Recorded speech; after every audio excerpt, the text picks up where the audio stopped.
తమరు కూడా 1983 నుంచి ఈ రోజు వరకు ప్రజా జీవితంలో ఉన్నారు. 6-7 సార్లు శాసనసభ్యుడిగా ఎన్నికయ్యారు.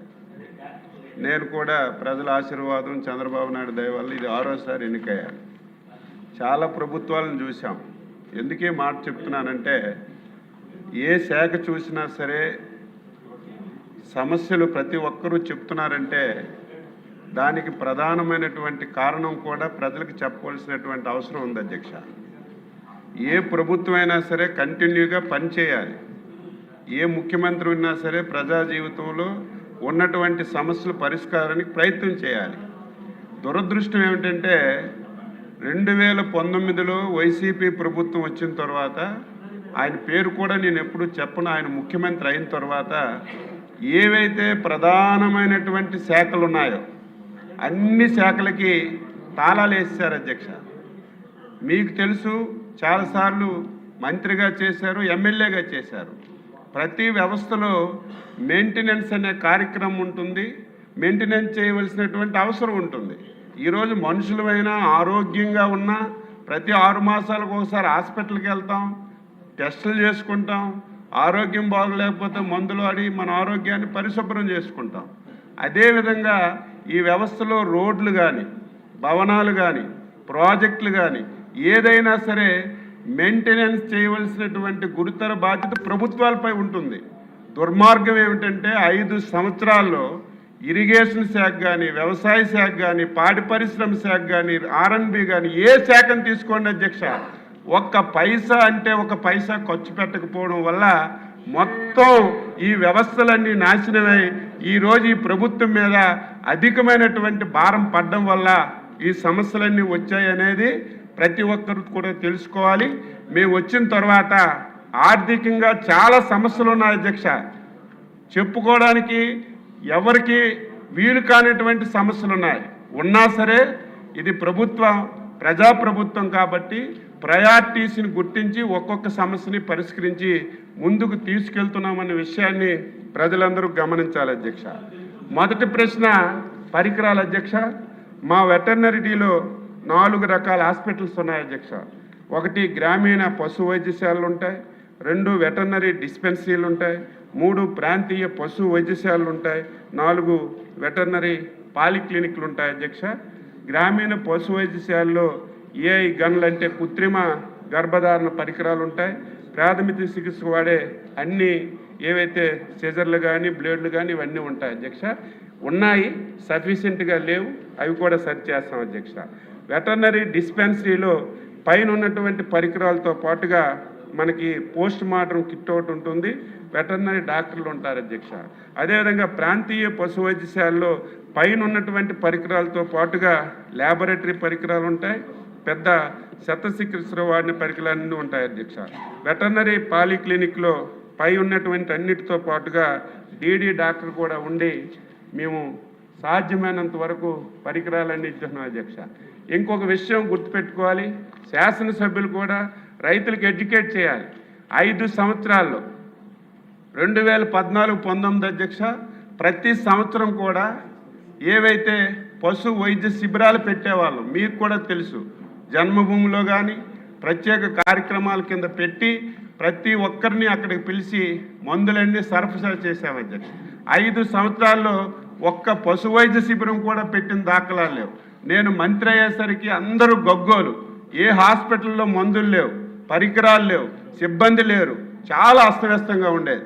మళ్ళీ వచ్చిన తర్వాత ముఖ్యమంత్రి గారి యొక్క ఆదేశాలతో ప్రతి దగ్గర ప్రతి సంవత్సరం ప్రత్యేకమైనటువంటి వైద్య సదుపాయాలు పెట్టి ప్రతి క్వార్టర్లీ కూడా మందులు ఇస్తున్నాం అధ్యక్ష. రైతు సేవా కేంద్రాల్లో ఎక్కువ మంది వెళ్తున్నారని అక్కడ కూడా ప్రతి నెల 5,000, 10,000 రూపాయలు కేటాయించి మందులు కూడా ఇస్తున్న విషయాన్ని ఈరోజు ఈ సందర్భంగా తెలియజేస్తున్నాను అధ్యక్ష.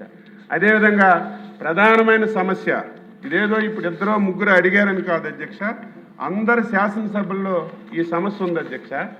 భవనాలు అధ్యక్ష చాలా దారుణంగా ఉన్నాయి.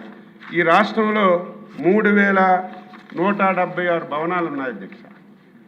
ఇవి కూడా మేజర్గా ఎన్టీ రామారావు గారు, చంద్రబాబు నాయుడు గారు, తెలుగుదేశం ప్రభుత్వం ఉన్నప్పుడు నిర్మించిన అధ్యక్ష. బెస్ట్ ఎగ్జాంపుల్ ఏంటంటే ఇప్పుడే మా సోదరులు సాంబశివరావు గారు చెప్పారు. 2014-19లో దాదాపుగా 326 భవనాల అధ్యక్ష RIDF కింద నాబార్డ్ నుంచి తెచ్చి ఆ రోజు శాంక్షన్ చేశాం. ప్రభుత్వం కంటిన్యూషన్గా జరిగింది. 2019 నాటికి చాలా భవనాలు పూర్తయ్యాయి. కొన్ని భవనాలు 90% అయ్యాయి. కొన్ని భవనాలు వైరింగ్ చేయలేదు.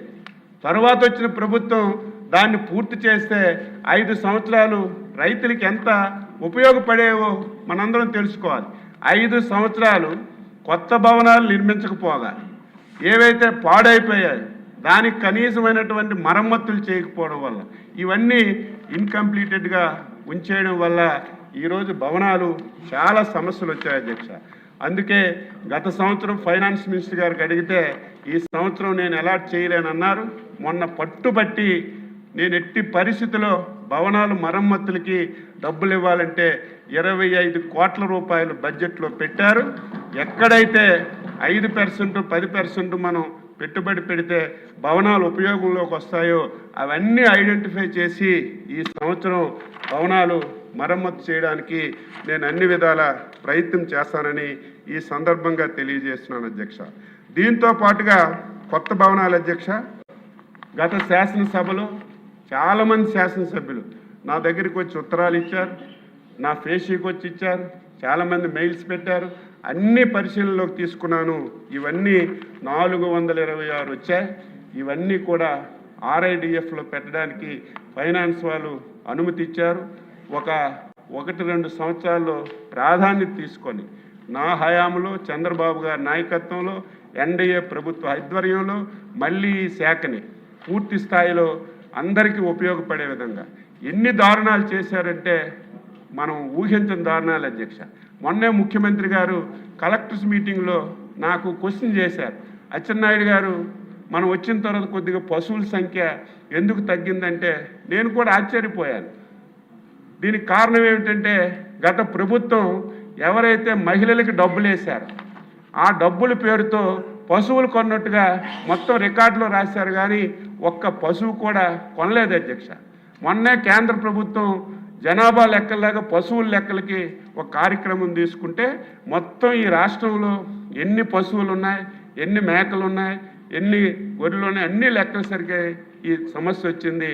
నేను ఒకటే తెలియజేస్తున్నాను, మళ్ళీ శాఖని స్ట్రీమ్లైన్ చేశాం. ఈరోజు సిబ్బంది కూడా కొరత ఉంది. 2014-19లో చంద్రబాబు నాయకత్వంలో వెటర్నరీ డాక్టర్లు నోటిఫికేషన్ ఇచ్చి ఆ రోజు మళ్ళీ నియమించాం. మళ్ళీ మన ఆధ్వర్యంలోనే ఇప్పటికే నేను చాలా ఒత్తిడి చేస్తున్నాను. ఫైల్ అంతా సర్క్యులేట్ చేసాం, ఫైనాన్స్లో ఉంది. మినిస్టర్ గారికి కూడా చెప్పాను, చాలా సిబ్బంది కొరత ఉంది, చాలా సమస్యలు ఉన్నాయి. ఇది మీరు ఫేజ్ రిమాండ్కైనా రిక్రూట్మెంట్కి మీరు అవకాశం ఇవ్వండి అని చెప్పాను. ఫైనాన్స్ మినిస్టర్ గారు కూడా ఇస్తామన్నారు. మళ్ళీ త్వరలోనే ఒక నోటిఫికేషన్ వేసి ఎవరైతే చదువుకున్న విద్యార్థులతో పాటుగా పాడి రైతులకి అందుబాటులో ఈ వైద్యం వచ్చే విధంగా నేను అన్ని విధాలా కృషి చేస్తానని మీ ద్వారా సభ్యులకి ఈ రాష్ట్రంలో ఉన్నటువంటి పాడి రైతులందరికీ తెలియజేస్తూ సెలవు తీసుకున్నాను. మినిస్టర్స్కి రిక్వెస్ట్ అండి, వచ్చిన అవర్లో డిమాండ్స్ మీద మాట్లాడినట్టు సమాధానం ఇవ్వవసరం లేదు. సింపుల్గా మాట్లాడి పాయింట్ టు పాయింట్ చెప్తూ బాగుంటుంది. అంటే ఆల్రెడీ 30 మినిట్స్కి వచ్చిన టూ క్వశ్చన్స్ 10 క్వశ్చన్స్కి ప్లీజ్ కోఆపరేట్ చేయండి.